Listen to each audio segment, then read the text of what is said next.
And well, I think for CFO, they're used to being favorites domestically. Internationally, it's a bit tough. You go to Canada, you think, hey, both teams are going to be on uneven footing. But for T1, you can hear every time Faker's face appears on camera, the crowd goes wild. Oh, yeah. Hometown favorites in every town they play in. Of course, we are now entering picks and bans, powered by Omen and HyperX. Varus taken away alongside the Gwen. Now, Talia Azir taken away too, limiting Honkyu's champion pool specifically. And Faker has, contrary to many of his past years, not had the best spring split individually. Did turn it on for playoffs, as he very often does. But if you go back to 24 to 23, he was contesting, at the very least, for, top 2 mid, obviously Chovy, domestically reigned supreme. But Faker was having very consistent performance. This spring wasn't really about him. Owner in the regular split, and then Doran and Carrier towards the end. That, I think, really turned it on, as the Xayah also going to get taken away. And the Vi, I feel like kind of a must takeaway. Any pick-based champion, T1 is always going to do exceptional, and also gives Junja the tools to start fights at his own bidding. And he has been the player that, as we, I think, will be talking about for the rest of the day as well, has been the beating heart of this roster. Definitely has. And you brought up Owner and Carrier for the side of T1, right? In playoffs, really the entire team ramping up, but those are the two that stood out to us. And it's the same story for CFO. We know Junja is the king of this region, right? 6 titles, this man, an absolute monster, playing alongside Kaiwing when they have those tools to get fights kicked off. There's nothing you can do to stop them, and you see already they've got one of those tools in their hands in the form of the Pantheon. But it does mean giving up priority mid laner to Faker, so now the Xin and the Annie, really solid setup. Owner, exceptional Xin player, will lock it in here. And with those bans, T1, I think, also leaning into that, making sure that Faker will have a relatively comfortable matchup, even in case of something like that Victor, as it does come through. The early game, Victor at least has to respect. I think it's not until like 2 free items that you really start getting into trouble with the range disadvantage. And it's interesting already, we talked about weathering the storm of the early game, right? How do you go up against Carry and Owner? How do you go up against this T1 roster who is so willing to fight you for everything? Sometimes against their own best interests, right? We've seen great moments, we've seen some sloppy moments. And the answer from CFO seems to be, we're going to scale. They are set up for a beautiful front-to-back composition. Yes, Pantheon could do a lot of work in the early game, but when you see Sion, when you see Victor, we're a jinx away from a 2018 team composition. Does leave me wondering if CFO is going to be able to deal with the mid-game barrage that T1 really throws every team's way. Final series that they fought against Humble Life, the final game was basically over at 10 minutes. A single dive towards top side was all it took. And CFO, as mentioned, even though they, in a lot of the games in their finals against GAM, were able to comfortably get to the point where, especially with draft like this, they should be fine. Sometimes the Baron call's not quite there.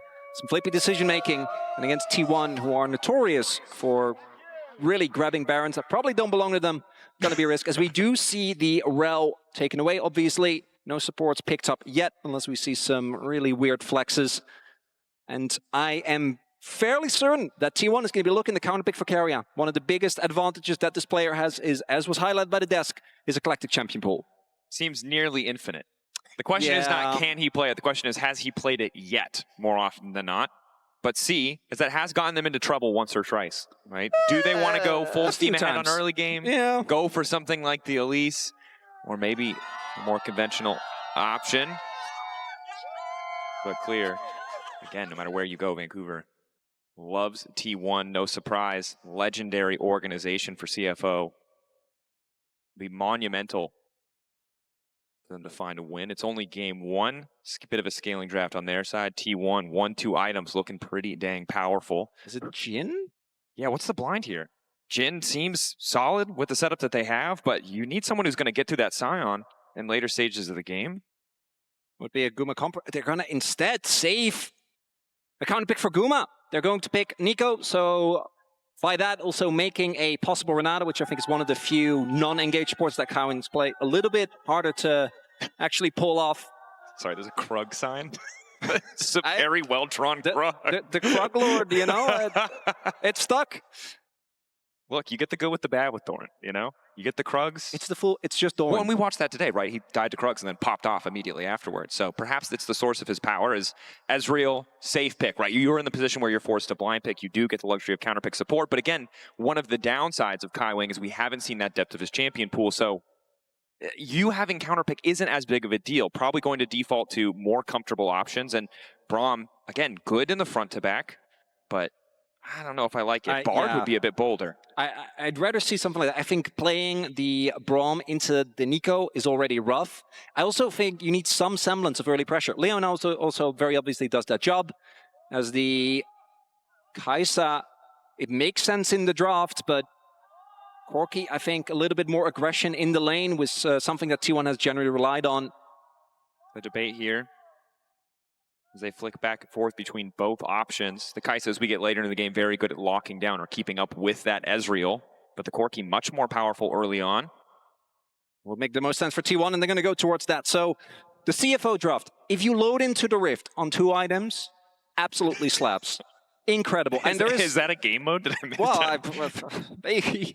Not in this game, though, because when you look at the pieces, the front to back later on is absolutely insane. You have a great amount of CC, spread damage profile, a lot of really, really big threats. The problem, obviously, is when you look at the 2v2, Pantheon Victor, compared to something like that Annie and Xin Zhao, contesting early objectives is going to be really hard.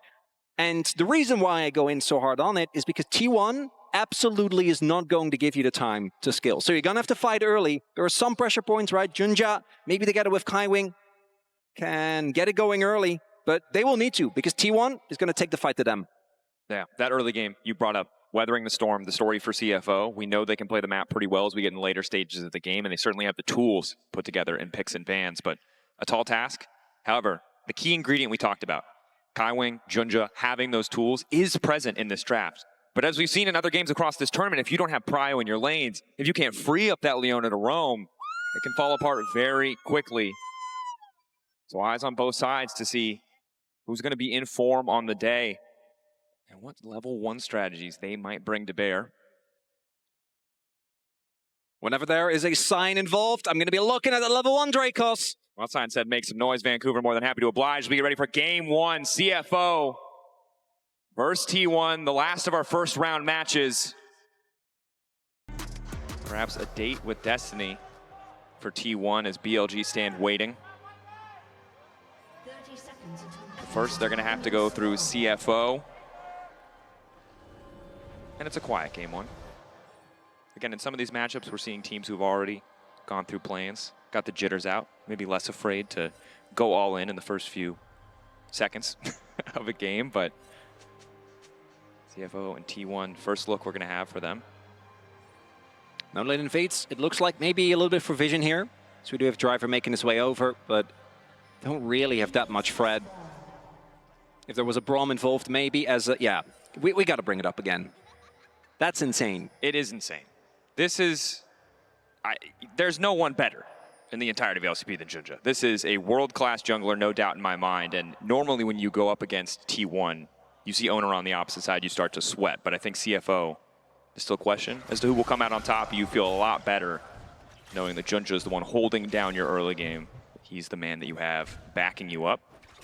And taking a look at the rune setup, Faker, usually on the Annie, we very often see the Electrocute. Going to be the Phase Rush instead. So a little bit more potential of getting out of some sticky situations. Hongq going for Aerie, so as we saw already there, trying to just play for as much lane pressure as possible. I think the first couple of levels for Victor are honestly great. Into the Annie, it's really post-6 where you need to be a lot more careful as already, as we were expecting, a lot of fighting here for that early prio in the bot lane. Quick Zenith Blade, but doesn't amount to too much. Again, range advantage, the biggest thing here at level 1. Hongq continues to trade with a fast level 2. Faker stuns back and keeping the Phase Rush procced, also just to make the gravity field less of a concern. Hongq, though, playing with a lot of confidence. Good trades. And you really want to try and do that as much as possible. I think Victor, when it comes to his 1 spike, doesn't quite hit as hard, especially if it's going to be that Rod of Ages build. Whereas the Annie, particularly if Zinza can make his way over, is a possible bot lane gank. Junja on the way down. Guma, the stun, the immediate CC on the carrier. They know he's not the one with cleanse. An easy first pickup for the side of CFO. And the heal from Carrier gets invested initially to dodge away from Kaiwing, but as you highlight, Junja haven't even finished his first clear, already making an impact. as he's able to, as you highlight, go for the target that doesn't have a way out. Guma, even though he was level 2, if he ends up dinging to free, gets the Valkyrie, that could have been a big problem. Has the cleanse as well, but Carrier, no way out of the CC for him. It's Doran on the Aatrox, as you would expect. He's going to be feeling great here into the Sion up until the first back, and then Sion is going to shrug off a lot until you really get enough ability haste to continuously chew through that ginormous shield that is going to be there for Driver. Yeah, Soul Furnace, a very, very powerful ability. And yeah. I'm curious to see what Driver is able to do with the Scion. There was a fun interview with Chawe where he talked about some inspiration from the boss coming out for Driver. So maybe if he manages to find a lead, we see some proxying. But first, he's going to have to find that lead, or at the very least, be able to crash that wave. Yeah, this matchup isn't fun. We'll see. Driver, as long as he can get his creeps, doesn't actually get taken down, he's not going to be too bothered. As owner on this Zinzao, maybe looking for a player towards the bot side. There are still sums available, so looks like instead just going to go for the base, not wanting to flip too much. And Ezreal, notoriously not the easiest, and nor is Leona to dive. Opting to back out, but he does drop double wards. So vision on red, vision on the Raptors as well. Will spot out Junja starting that camp. Faker and Honq just continue to trade. And honestly, very quiet game. Leisurely start. Kind of as expected, I would say, in terms of some of the champions that we have. It's post-6, right? That I think we're really going to see once the first objectives start. There isn't something like the Elise and the Fairy where you're really going to be looking to just dive on one of the first couple of waves. And credit to Doran, he is not letting Driver charge a single decimating smash. Always staying in range, willing to tank a little bit of extra damage just to cancel the knock-up. Keep that wave forward as... Oh, here he is going to spot Junja. 2 Gumas. Only one of them has cleanse. A difficult puzzle. As owner now ready to make the dive happen topside. Have to respect the zombie passive from Sion, but Driver in a tough spot here. Wind becomes lightning, a quick flash out, extra shielding, and Dorn forced to flash away. Owner should just finish the job, but now the tower's hitting him. He has to flash as well. T1 grab the kill, but maybe not the cleanest execution. We'll be able to get it. Having to invest the second flash obviously feels rough. Really good timing for Driver on the shield, which was the main thing that kept him alive for a little bit longer. It starts off great. Owner primes his Q, gets the auto. Doran sets him up with the Q1, but if Doran had backed, I think that is just a very clean dive, but hadn't actually spent any money yet, so not enough AD to chew for the Sion that quickly. Still though, early lead for T1. Not going to be the end of the world. Sion of all champions obviously will be fine, regardless of him getting put behind a little bit early. Yeah, still has 170 extra health, so you can see at the bottom of the screen. Oh, yeah. And TP's used to reset lane matchups here, so or rather swap, as now Driver in the bottom side of the map, Doran going to respond as well. And now the Bramble Vest is there. That's kind of what we were talking about earlier. It's an extremely strong item into Aatrox, very unfun. Can't believe you did that. Building armor. Look, man, we talked about it. We're waiting for someone to build Serpent's Fang. We love the item. It's probably not this game. I don't think the Scion Shield is enough. But with a Victor, I'm just saying there's an angle. For now, though, Doran, you can see playing with a little bit more respect. Of course, the World Ender, super powerful, but the potential for gank setup with Junja, if he is lurking in the darkness with Sion level 6, is lethal. And what we do have is a good amount of vision being set up here in the jungle of T1. For what I imagine later on will be a heavy contest on that from CFO. Does mean that while Junja goes for that invade, T1 is able to get the first dragon of the game. I don't really think there is too much counterplay. Driver will be making his way over, and oh, Junja has ults. They might want to try and steal. Owner on the way forward, but now manages to take it down. So it's going to cost his life. They get the Drake, but now it's all in from the side of CFO. Perfect gravity field. They're going to grab another one on top of it. Faker taken down, drops the bear.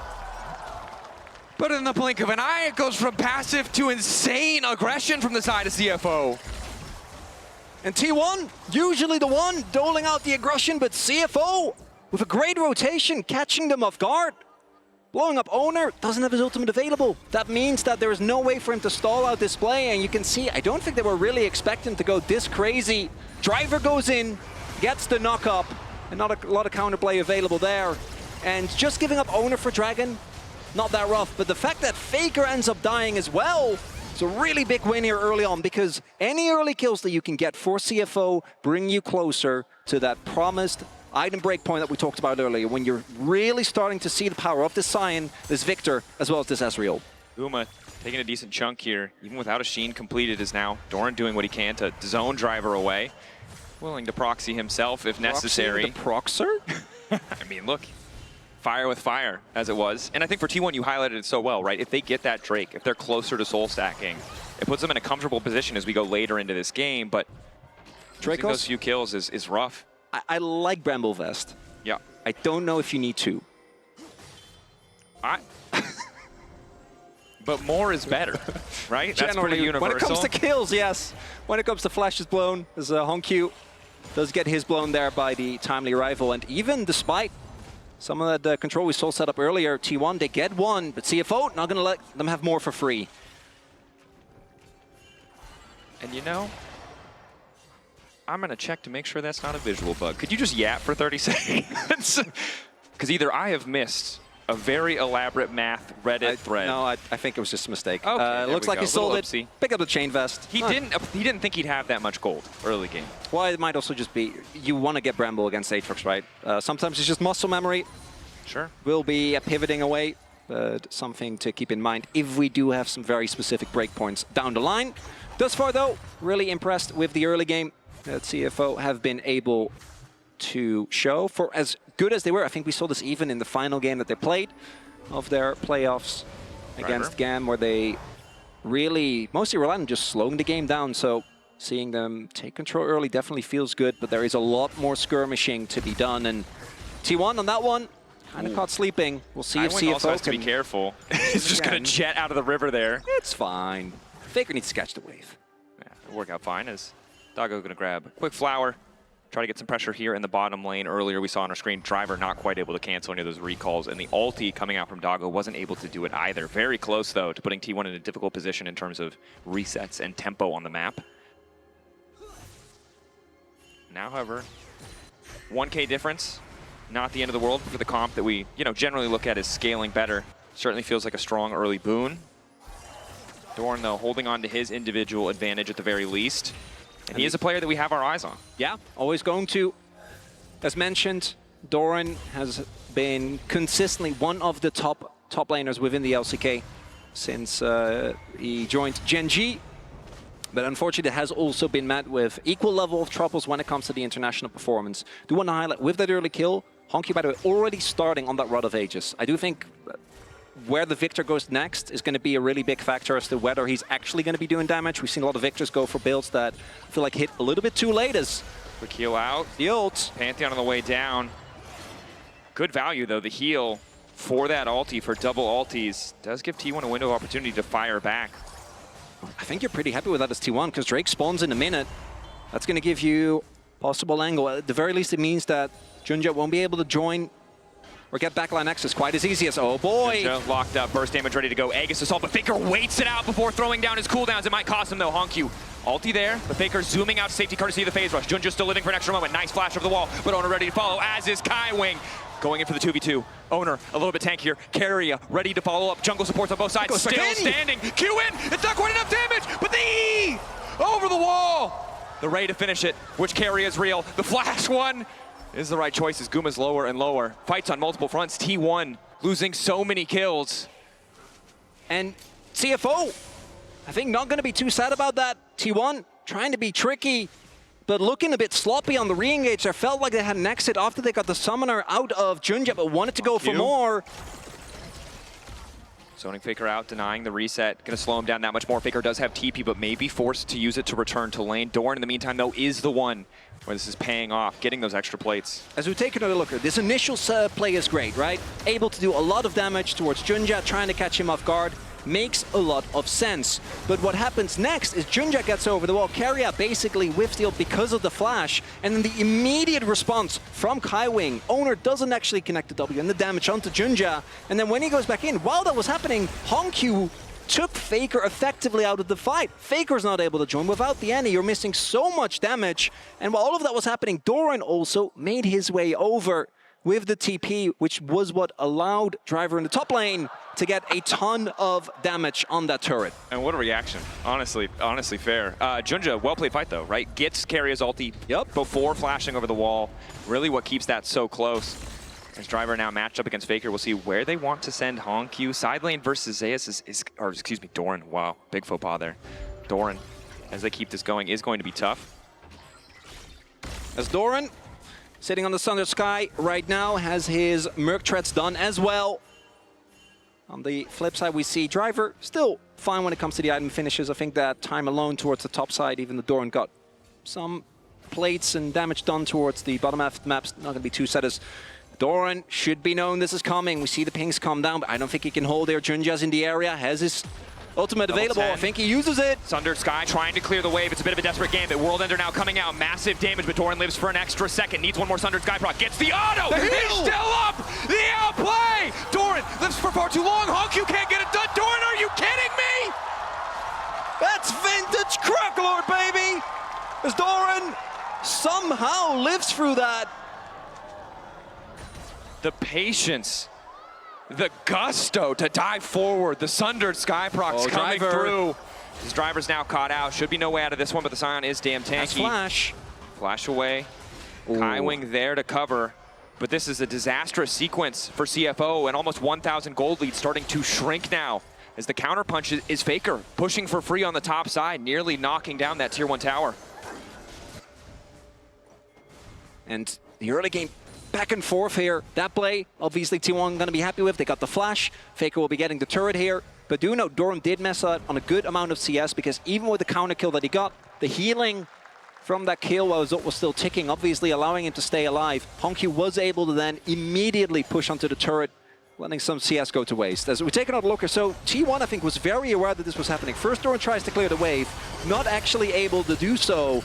The flash means that there isn't enough damage, and then right there, the heal from Sundered Sky, as well as the fact that right afterwards he gets the heal from that turret aggro. Just Kaiwing, unfortunately, dropping it a little bit too late. There were 4 people there. You can drop it earlier, and he would have died. But I'm also, what is Sundered Sky with Aatrox's healing amp? 606 health. So incredibly powerful. Now Doran knocking down the tower as well, while the rest of the map has been a bit of a bloodbath. He's really just been holding it down on the top side. For T1, almost an 800 individual gold lead, but it's CFO who had the setup around Herald first as we went into that replay, and are so far holding on to it pretty well. Triforce spikes on both sides for both AD carries. Drake's 1-to-1 right now. Junja starting up Herald. T1 clearly do want to contest. Sums available for almost everyone, not for Guma, not for Doggo. All of which are in this fight. Let's see whether Faker can get onto the backline. And for Junja, the target selection is going to be bigger for CFO. TP comes in. This is a hard fight for T1. Fighting into the Victor can be difficult, but luckily they have the Hex Gates to back them up. It's Keria on the backside. CFO have spotted it, but it might not matter. Quick lockup. Faker there as well. They've isolated the Nico. Keria in trouble. Burning, cut down by the ulti of the Victor. CFO, good patience, good discipline. How many teams have been caught out by a flank like that? Too telegraphed. CFO, see Keria make his way over, like, we can see you. We know this is coming. As Driver. Going forward. Can't quite drift it. Thought more was going to happen. Yeah, as did I. That's okay. As we probably going to take a look, that means the Herald does go over to CFO. So this early back and forth still ongoing. And as highlighted, I think that does benefit CFO if they're able to play their own game, if they're able to slow it down. Even disregarding the draft, right, where I think that the T1 composition, when we get later to the game, the damage will always be there, but you are going to be extremely reliant on just finding one target and blowing them up. And let's be real, it's going to be Cyan, which very hard. Junja with his E, as you can see here a bit of a contrast. The bottom production one, beautifully highlighting Worlds 2013 Faker was 17, Hongq was 6. 2 different generations of League of Legends player, and credit to Hongq in this first game. He has not faltered, he has not stumbled. You highlighted it, Faker, really good playoffs, not as good of a regular season. And in this Annie matchup, hasn't been able to really do a whole lot yet. Well, we've also seen that T1 in draft was very clearly trying to get a decent matchup for Fake, get him in on the Annie, which always can have an impact, but Cosmic Drive now done for Hongq as well, and we're starting to hit the item breakpoints that I was talking about for CFO. Almost the second item on Ezreal as well, with the transformation for Doggo. Junja should be getting close, but it's the skirmishing where they need to remain vigilant. We've seen T1 so many times, just a single catch on a player can snowball very, very swiftly. And with Hextech Drake in particular, I don't think either team can afford to give that soul over. No, they certainly can't. We are pretty far away, as it's only the third Drake of the game up and available. Both teams tied at 1 apiece. Gold lead slightly in favor of T1, but remember, we generally favor the scaling of CFO more, and it was a bit of a misstep around Drake that gave those early kills to CFO, and they've been in a pretty decent spot ever since then. Doran, again, the strong point of this team, now alongside Guma, as the Herald is going to crash, but won't quite finish the tower. CFO just using it to get mid-prio to start this objective, but again, have to be careful. They don't have concrete information on where Doran is, and now it's Carrier on the flank. CFO, knock up from Driver. Like 5 angles.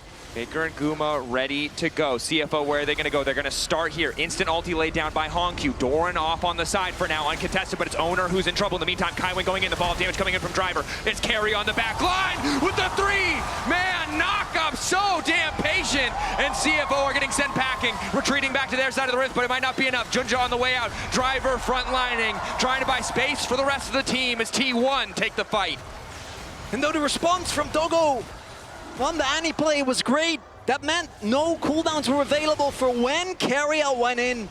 And T1 with a multi-pronged approach actually coming in from a lot of different angles. CFO, we're mostly aware of all of them, but it's so hard to get kind of the front to back that we talk about, right? You want Victor behind the 2 tanks, but you have Doran coming in on one end, Carrier coming in from another, and I want you to look at the attempted engage here. Owner gets his ult off, which means they can't kill him. And then right here, Faker goes for a big Annie play, but both Hongq and Doggo flash, but then Carrier is there to ensure that the CC lands, the fight starts, and the moment the kill is found, Doran is just gonna keep going and going and going on this Aatrox. And CFO have to abandon ship. Now pick on Faker. Faker caught out. Shield of Daybreak. Double TP is now coming in to back up the play. It's going to be an all-out brawl on the top side. Faker living for an extra moment. Driver going to find the knock, but should finish the kill. But Doran is here, as is Doran. Double Doran. As Owner is here. Carry on the way. Guma stepping up. Owner finds a nice initial bit of damage at the Chaos Storm. They need to back away. Rue going in, Doran caught out, knock up there, a beautiful bull channel on the decimating smash. And now they need to get the hell out. Owner living for a little bit extra time. Nice knock up on the Doggo, those he oversteps. It's all eyes on Hongq. He has to make the difference, but he's caught between 3 members of T1. It looked good for a brief moment, but T1 just outplaying in the fights. And in the longer skirmish, T1 get the better of CFO. No dare. Despite it, oh, Carrier. Locking up Junja, Driver trying to clear the wave. Owner on the chase, one becomes lightning. Junja forced to flash out. And this is the thing that's so scary about T1. So many teams would have just backed off after that play. He felt fine to start the Wolves, but T1 is still going for that little bit extra, as now they're set up to take this tier 1 mid. And CFO actually like that they call the bluff. A lot of teams in the LCK often start, when you see Faker inside, is this really an overstep, or is the rest of T1 there? And as we can see, the rest of T1 does arrive, but it's a little bit too late, as Faker does take so much damage and the double TP is available. So the initial blow of the fight, I think, looks great here for CFO. We have, with the ultimate, obviously Hongq is still full health, but I think they should have just left. Because if they leave at this point, even without a turret, they're fine. Instead, they see an opportunity to go in on top of Doran, but Owner on the Zinza, I want you to look here, splits up the fight, gets the flash knock up onto Doggo, and then with no health bars on his tanks, Hongq just readily available for the T1 backline to get on top 2. And it looks so good. But again, the story of the fight is Doggo feels like he's in this position to clean up, or burns these cooldowns to dodge this key ability, and then someone from T1 is always there to punish. Again, T1, if you don't know their story, you probably don't know League of Legends. But a team that, a bit of a different road to MSI, not the favorites. Many people favoring HLE above them, but the truth of this T1 lineup, almost regardless of the players who are playing on it, is that when it matters, they always manage to find that form. They really do. Third in the regular split. That said, CFO definitely not out of it. Regaining control is a little bit tough in this scenario, though. Obviously, these choke points are very dangerous. This Driver... On a Driver, a bit of free poke. Carrier off to the side, really determined to take away that engage option. Carrier getting lower and lower. Pop lost him a little bit extra shielding, but Doggo managed to finish it. And all eyes, they've forgotten entirely about the Otacon. They're forced to pull back. Driver traded in the meantime. It's just the 1-for-1 support for a top laner. But now the re-engage. Faker finds his man, and Owner and Guma are there to follow. Doggo now. Doran locked up for a moment. They should be able to finish that one. They need to get the hell out. When becomes lightning, does not connect. T1 can't follow up. And Otacon is still alive, crucially, but Owner wants to push a little bit more. Take this wave out, deny a little bit more in terms of resources overall, demand a response from the side of CFO. That too is Doran, as he jumps into two people, gets blown up before the rest of his team arrives. Not quite ready for the damage that Doggo was going to dish out. But the story of a lot of these skirmishes become, initially doesn't look too bad, but as the fight continues, T1 just out-executes. So, Driver going down here, that's not the end of the world. You get the snipe on the carrier, you can just leave it at that. Your poke is really, really good. But I want you to see what happens to CFO instead. They think they smell weakness, and the turn here, that's not a flash, that's just straight up a Tibbers. You can see the passive. They walk into it anyway. As I had to double check too. Wait, did he just get a bear without flashing? The answer is yes. We do see the Otacon not taken by T1, so the gold lead is slowly increasing, but CFO, I think if they ironically slow it down in the fights, I think they've been good about contesting the objectives, being where they need to be.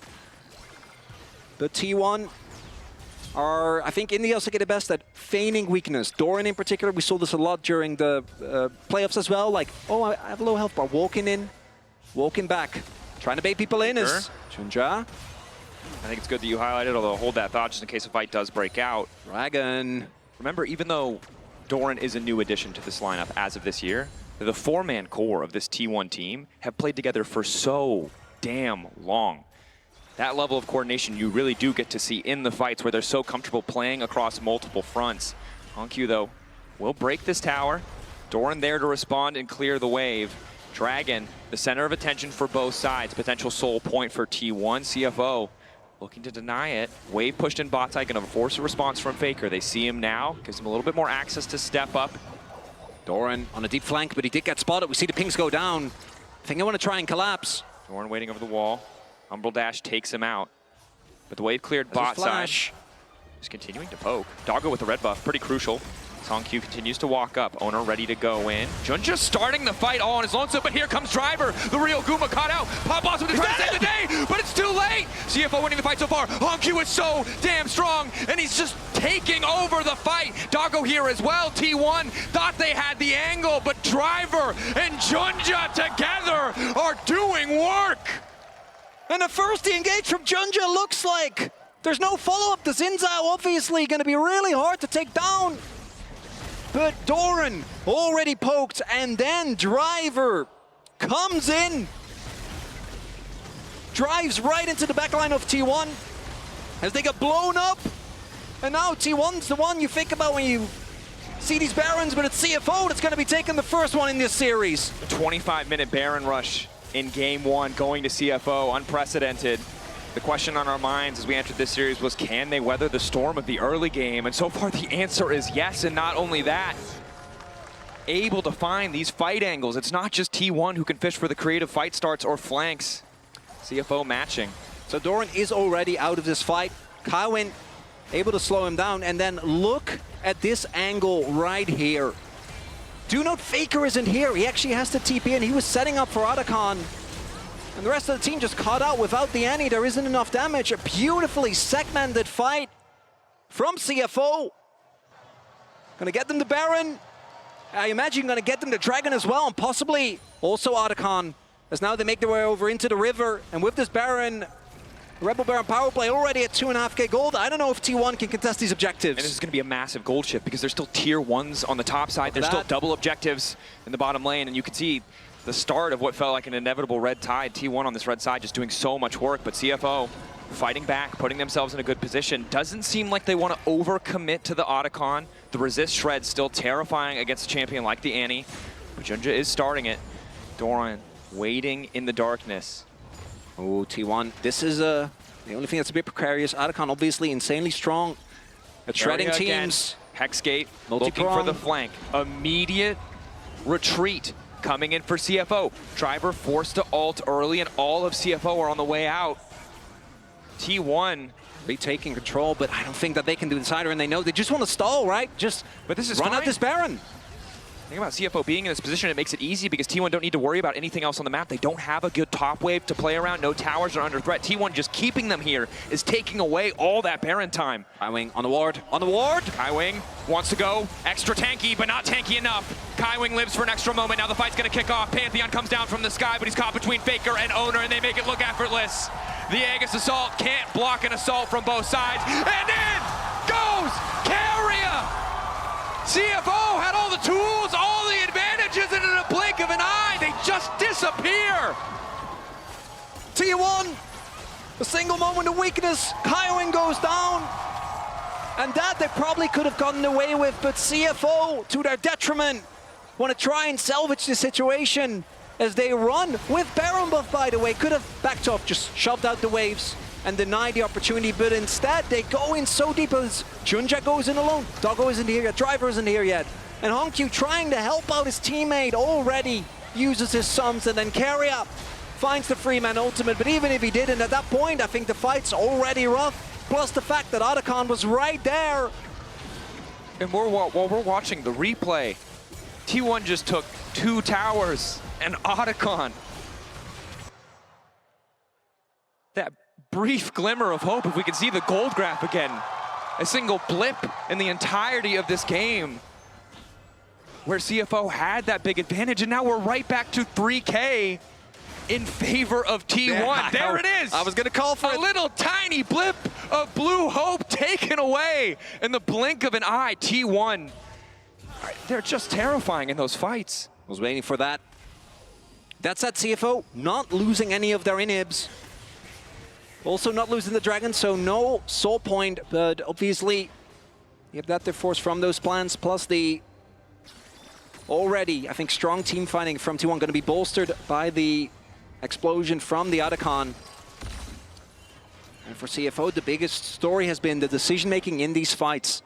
Right, going a little bit too aggressive, playing ball with T1 just for a little bit too long, and T1, they're always going to throw down, as we see, sometimes to their detriment. Very true. But this is what they do. And you can see in the fights that CFO start on their terms, they look much more comfortable. But in the even fights, where it's about skirmishing, where it's about poking and prodding and trying to find those angles of attack, T1 showing their experience. Oh, the TP. It's a TP from behind. Junja not quite in a great position, might be caught out here. TP and Gravity Field the response, but flash in from Faker. They want to take the mid laner out of the equation. Honkyu goes golden for a brief moment. Driver going to try to peel as best he can, but down goes the Victor as Carrier grabs the kill. Resurrection coming in for Owner. All they got was the GA on the other front in the fight, and T1 feeling comfortable on the top side. Could have been worse for CFO, as Honkyu does go down, but a GA plus a couple of summoners. Not the worst trade. It's about the aftermath. I think this initial play not too bad, but if they lose Driver as well. Lock up again, the Scion falling. Again! And the play doesn't end when T1 are on the map. You have to back off. You have to give them that respect, because they will always take just a little bit more, as yet another tier 2 will fall. And it's a situation where we expected that as we got later into the game, if T1 couldn't run over in the early game, hey, it might be tough for them. But yeah, the way they're executing in these fights is just so much better. Well, it is also the T1 composition. As long as they can keep coming in as they have been doing from different angles, if you don't get the front to back, then the CFO comp will struggle a lot more. Right? Victor in particular, notorious for, can do insane amounts of damage. But once you get on top of him, particularly with a lot of the more beefy characters on T1, can't shoot for them in time. We'll be getting closer to his death cap. One needlessly large rod done. Also approaching a 4th item on Doggo. Maybe those are the breakpoints. See if I can try to play towards, but I also got to be honest with you, Dracos. I've seen T1 in these type of scrappy games before, and that's how they like it. Yeah, and I think for Honkyu, a player who had that massive lead caught out in the previous fight, he needs to play flawlessly because he's staring down Faker with a book. First game, obviously an honor always to play against the GOAT, but that's tough. You were winning, you did have the lead, and now Faker's chasing as many stacks as he can get. Ooh, Owner starting the objective. Solar Flare going a little bit wide. It is the fake Faker, however. Carrier just going to lose the Celestial opposition. Still, crucially, has the Proto Bell up and available. All they need to do is just stall for Doran, right? Doran can always TP in case an engage does come through. And now CFO spotted. But I think the opportunity has passed to try and actually look for a play. So that's going to be Soul Point going over as Ezreal did get called out. We see Doran hold off on the damage for a little bit. Third Drake for the side of T1 now. Soul point, 5K gold lead. 17 more flowers on top of that. The only lead left, or the only lane left with an advantage is mid lane. But it's just so difficult for CFO to come in to find that front to back you talked about. Often it hinges on having better vision setup, better prio, but they've had to concede so many side waves just to be able to fight 5v5. The T1 consistently retaking control, denying vision. All they need, particularly with these Hextech gates, which we've already seen one of the plays didn't end up working out for Carrier.